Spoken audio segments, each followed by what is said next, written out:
Hey guys, how's it going? Come and join me. Yes, we are in Istanbul. Let's talk travel.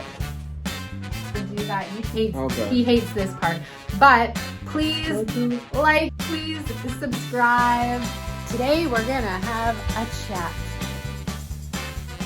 Hello from Istanbul. I just wanted to take a few minutes to talk to you guys about our travel journey coming from Mexico to Turkey. Travel right now is a little bit challenging and things are constantly changing.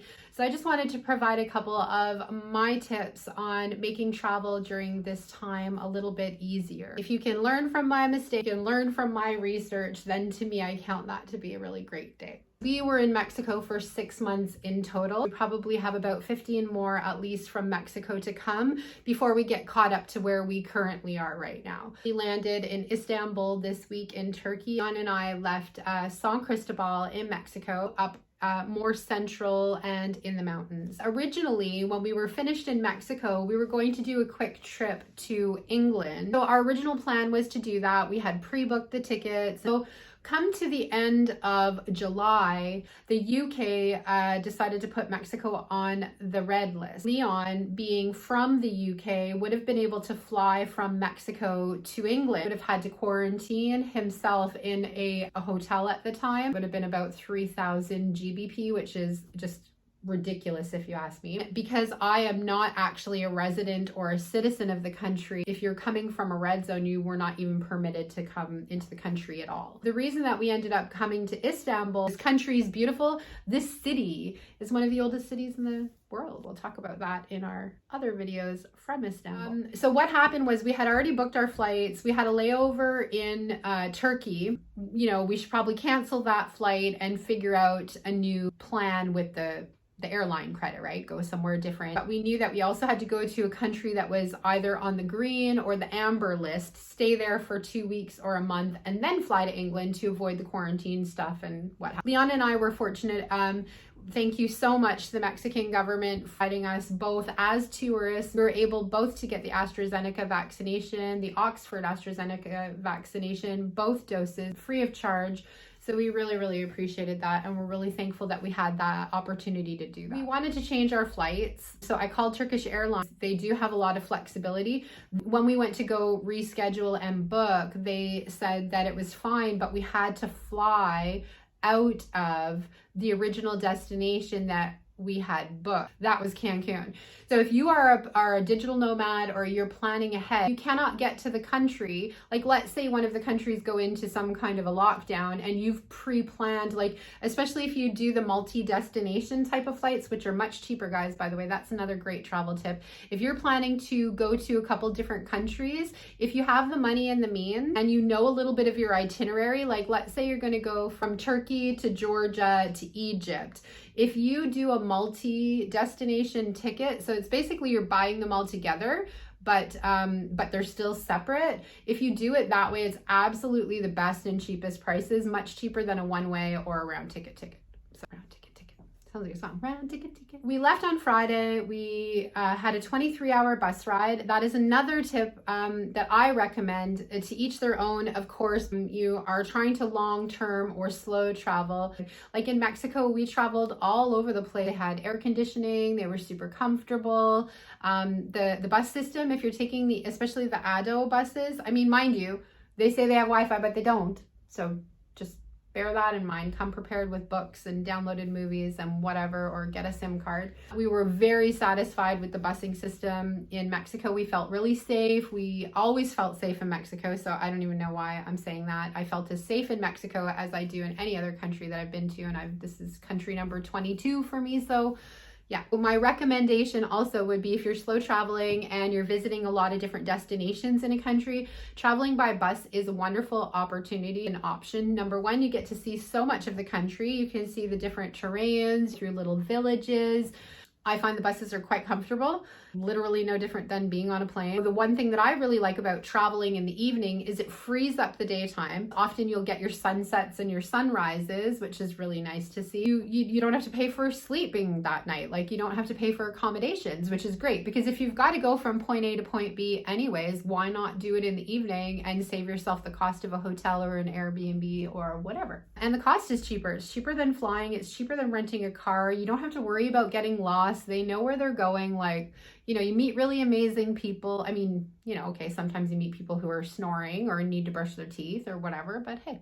We left on Friday. Our bus left at noon, and it was a 23-hour bus ride. I like to plan way ahead. I like to make sure that we have breathing room. I don't like to feel stressed on travel days. I would rather pay a little bit more money to make sure everything runs smoothly and comfortably. We got to backtrack and see, like, we stopped in a few areas that we had visited, which I'm going to tell you the place. So we were in Palenque and Tulum and Playa del Carmen and so we stopped at a lot of those places, which was kind of fun because we had been there previously. So it was a nice way to end our trip. And so we booked a night hotel in Cancun. We arrived at the Ado bus station in Cancun at around 12 o'clock on the Saturday. We got a taxi from there, which you guys should really know that taxis in Cancun are like expensive, but after being in Mexico for 6 months, Cancun is absolutely the Cancun hell. I just said Cancun hell to say hotel. It is kind of hellish though, gotta say. For the taxis, there's no bartering, there's no bargaining. Trust me, we tried to do that, and basically they just get on their walkie-talkies and talk to each other, and then if you try to go and ask someone else, they just bump up the prices. So you have to be prepared in the Cancun hotel strip zone area, even if you're walking on the beaches or going to the restaurants or going shopping. Pretty much going from any point to any point is going to cost you 400 pesos, which is not tons. But after being somewhere like in San Cristobal, where you can literally also take a taxi there for like double the distance, and you're talking like 40 pesos. We booked the Courtyard Marriott, which is not too far from the airport. So it was really beautiful, nice, gorgeous swimming pool and hot tub and everything, which you guys will all, you know, see in an upcoming video. So things can change. So you need to make sure that you have flexibility and that you have funds. Always be prepared for the worst case scenario. If you don't have your COVID test on time, you're not going nowhere. Means and money for accommodations for an extra night. Like, just really, really be prepared with extra funds when you're traveling right now. I mean, it's really important. I think it's really important with acknowledging the vaccinations. England was listing all, like, as they said, AstraZeneca was acceptable, Oxford version, which we have. And they also had a list of past like vaccination documents that were acceptable, and Mexico wasn't on that list. So when we were looking through that got me a little bit anxious that they were supposedly going to honor our vaccination documentation because we have tons of paperwork, but I was still feeling a little bit apprehensive about the fact that we may that might not be accepted, right? So we decided that we would hop on the shuttle over to the airport to go and get some information and make sure that everything that we had was like sufficient. So I had the health form for Turkey, which I had ordered online. It was $85 each, which I thought was crazy, but I couldn't find the actual form anywhere else.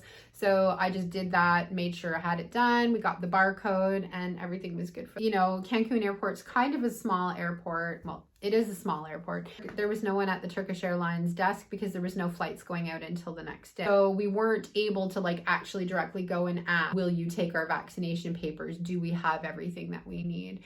So there was a clinic at the airport where you could get either a PCR or a rapid COVID test. So we decided that we would get a rapid COVID test just to be on the safe side, because if you were unvaccinated or if they don't accept your vaccination papers, you would have to have a COVID test, because then I can sleep good and enjoy the rest of the evening with Leon, because if not, I would have just been stressing about whether we would be able to board the flight or not. So we got that done, went back to the hotel with the free shuttle again, and enjoyed our evening. Thank you very much, Marriott, for providing free shuttle service to the airport. It was very convenient and helpful for us. So the next day we went to go check in. There was no problem whatsoever. They took our vaccination documentation, no problem. They did not ask for a COVID test. I'm not sure if they took it because we were in Mexico, or if Turkey is good, it just honors it. So that's a very complicated thing, and it's really difficult. Even just going on the government websites, especially with some countries, it's like it doesn't even look like an official website.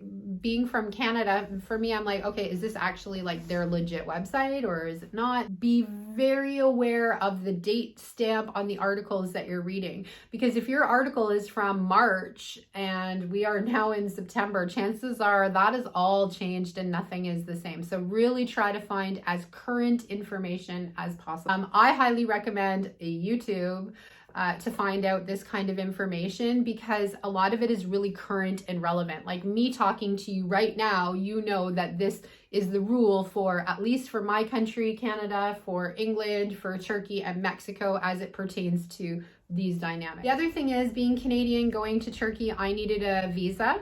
Leon being from England, he did not need a visa. That's another complication when you're traveling two people. So not only do I have to do the research just for myself, I do it also for Leon, because the rules are completely different depending on where your passport's from, where you've been. I found out that you can get a visa on arrival in Turkey, but there's like a list of about 15 different countries that are allowed to enter Turkey with a visa on arrival. The e-visa, it was like 160 Canadian dollars, if not higher, depending where I looked. The actual visa on arrival is 70 US dollars. So that's a pretty big, savings. We arrived in Istanbul, everything went very smoothly. I went to the counter to get the visa on arrival. They didn't ask for our COVID test. They didn't ask for our COVID test results.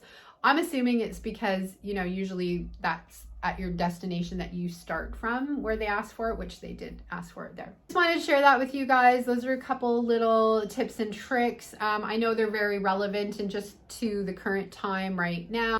Make sure that you have backup plans. Even if you think that you don't need a COVID test and your vaccination passport will work, or does the airport that you're flying out of, do they even have a testing facility? Some of them do, only for like emergency or like spot checks, but they don't have them for sale. Like, sure you're in the right time windows and all of that good stuff. But we got here safe and sound. We're very much looking forward to showing you guys what we've seen so far. We are staying in the Balat Fenner area, right where the colorful houses are. So keep an eye out for our Mexico videos. We have Puerto Morelos, we have Playa del Carmen, we have Cozumel, we have Passion Island, we have Tulum, Merida, we have San Cristobal, Palenque. We've got quite a few videos coming up for you guys. I hope you found it valuable. Thought that, I would just jump on and say hello. Thank you guys so much. Leon and I really love showing you the world through our eyes, how we see it, and how we choose to live our lives. I'll also be doing a little bit of segments talking like this and sharing some insights, tips, tricks, how to. Come and say bye, baby. Oh, look who I found. Leon and I have really loved traveling. We're very much looking forward to submersing ourselves into more communities and to share that part of our life with you guys. So thank you so much for all of your support thus far. Please subscribe. What do they do? How do you guys do it? I don't even know how they do it. Like, comment, subscribe. Something like that. Maybe. I don't know. So you're not excited. Do something cool there. Pop up from behind and say like, subscribe. No, I'm not there. Yeah. No, it'd be great if you did, but I'm not gonna do it. Right, guys? How are you supposed to get subscribers? If you don't say? All right, well, bye. Or we just don't say anything. All right. Okay. Bye. Bye from Jenn and Leon Travel. Bye.